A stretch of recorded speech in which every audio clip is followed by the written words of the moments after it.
1989년 도쿄 항공 항부지가 미국 캘리포니아 전체 부동산보다 비쌌어요. 광기로 보였습니다. 하지만 광기가 아니에요. 환율 정책에 묶여 풀지 못한 통화 정책의 사고였습니다. 출발은 1985년 9월 22일 뉴욕 플라자 호텔.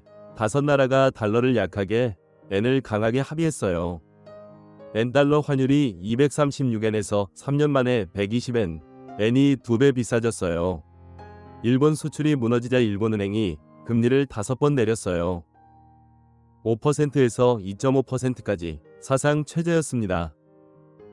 그런데 1987년 2월 22일 파리에서 루브르 합의가 열렸어요.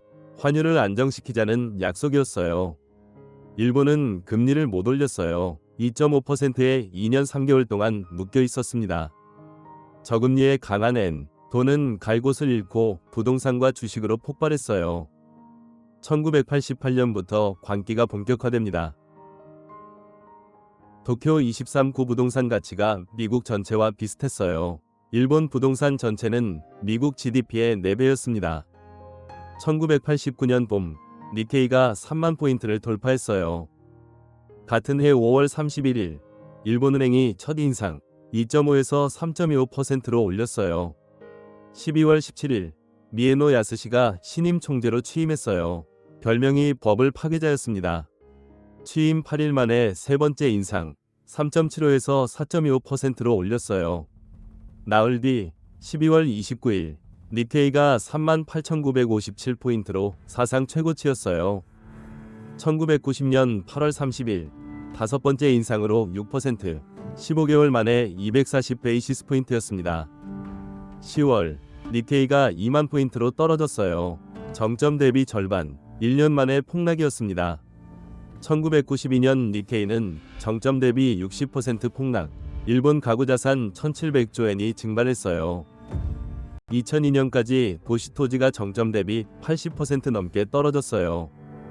잃어버린 10년이 20년이 되고 결국 잃어버린 30년이 됐습니다. 2024년 2월 22일, 니케이가 1989년 고점을 다시 넘었어요.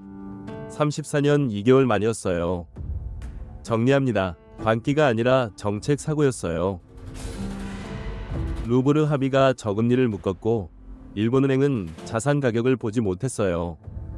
미에노는 너무 늦게 시작했고 너무 빠르게 끌어올렸어요. 도쿄가 캘리포니아였던 그날과 미국 시가총액이 GDP의 250%인 오늘이 마주보고 있어요. 거울이 될지 다른 결말로 갈지 답은 환율과 통화정책이 다시 충돌하느냐에 달려있어요.